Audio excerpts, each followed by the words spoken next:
ang magsamantala at pumatay. Hindi lahat na may tungkol at kapangyarihan ay binigyan ng karapatang pumatay.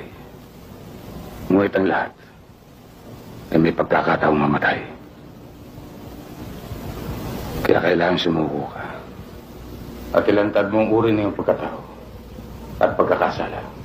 If we don't,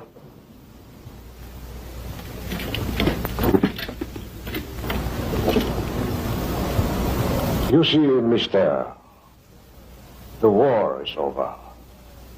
Therefore, dapat ang magkabati ang dating magkaaway. Pero hindi sa mga katulad mo. Sinasabi ng batas sa buong daigdig na dapat parusahan ang nagkasala. Kayo kapwa kriminal.